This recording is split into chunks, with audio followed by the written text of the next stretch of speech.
Hey everybody, Courtney from Dandelion Branding back again. This week we're going to be talking about a niche, but we're more specifically going to be diving a bit deeper into this product niche and focusing in on a particular set of consumers.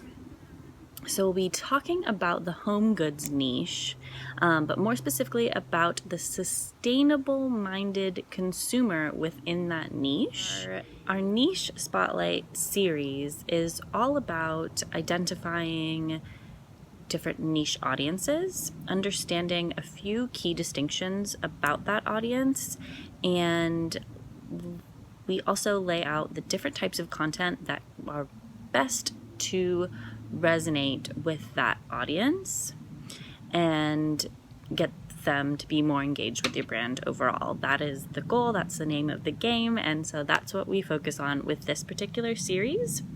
And so this month's niche is sustainable home goods, and we wanted to kind of narrow that down because we're finding that a lot of folks that focus more on these broader niches are struggling to really pinpoint and speak to that ideal audience because they haven't really narrowed their focus enough.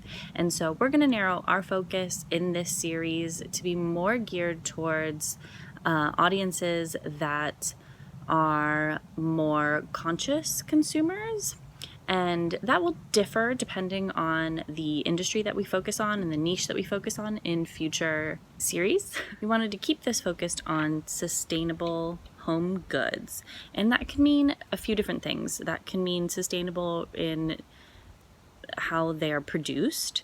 So maybe let's say bamboo kitchenware.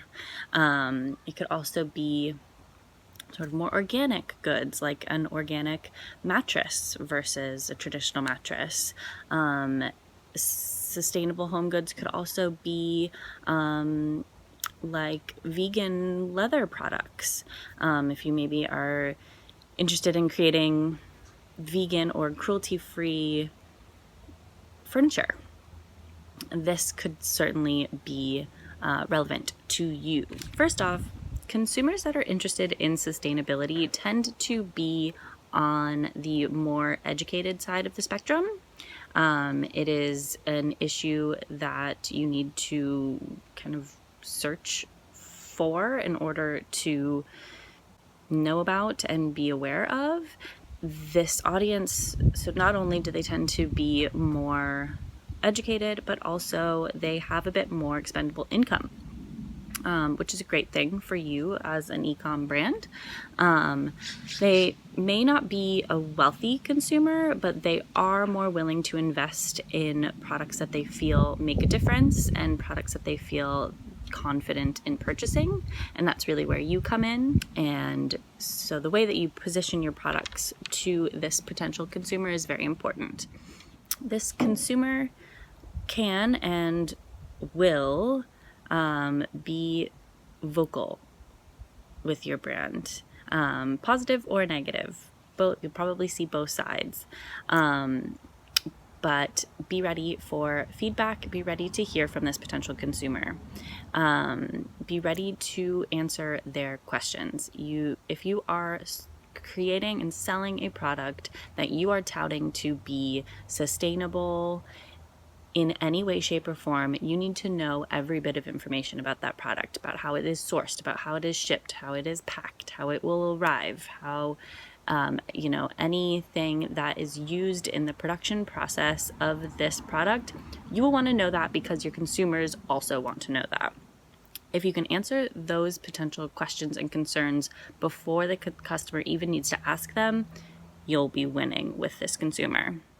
Because what you're producing is such a specific niche and it fills such a specific need, your customers will already be within that niche demographic. And they can be some of your best advocates because they may and perhaps do have an audience of their own. And that's something that you as a brand should absolutely be rewarding and utilizing as much as possible. User-generated content will be phenomenally helpful for you and your brand with this particular consumer. So this consumer likes to feel good about their purchase. They spend their money wisely, and they want to feel reassured that where they're spending their money is as positive as possible. So, like I mentioned earlier, it's very important to speak to any possible concerns before the customer is even able to think them. Reassure this customer why your product is unbeatable in your industry. Why is it the best? Why is it the highest quality? Why is it the safest? Why is it the most clean, most organic, most natural? That's what they want to know. Though it's possible to have a lot of fun with this consumer, you'll also want to be very upfront and very blunt about those facts.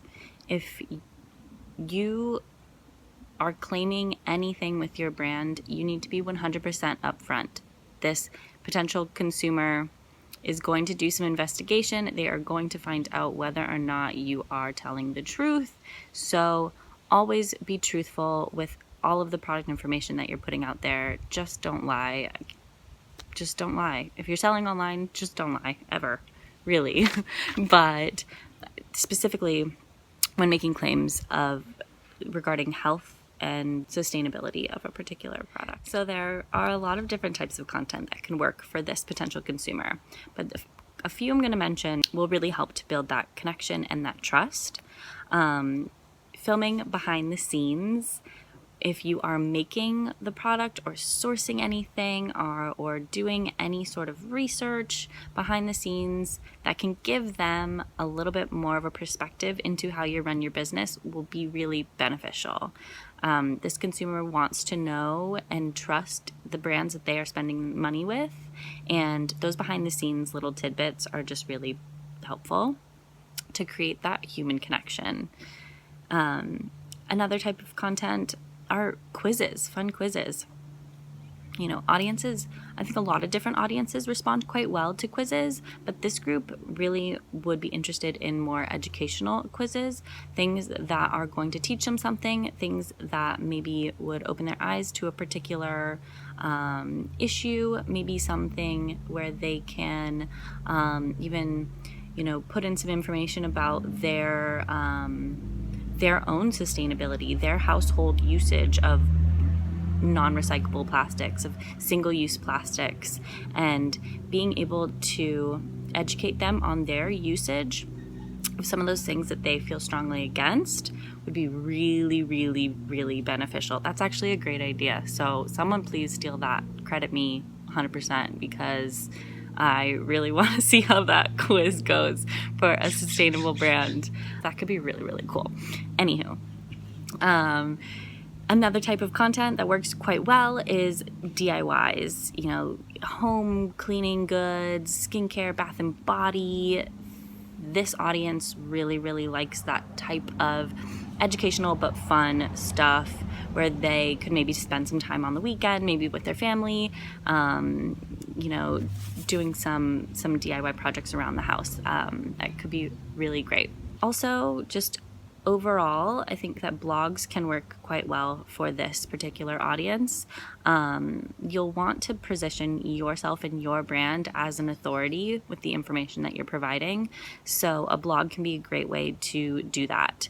And by regularly producing blog content that's educational and helpful, you'll continue to show up for those consumers that really want those resources, and that will only further strengthen the connection that you have with them. Ways that you can really ensure that you are going to win with this consumer in the long term are to watch what they're doing. Watch what this consumer is liking on Instagram or on Facebook, what they're sharing. These are things that are going to be top of mind issues for them, and those are things that you are also going to want to loop in to what you're putting out there. Ask questions.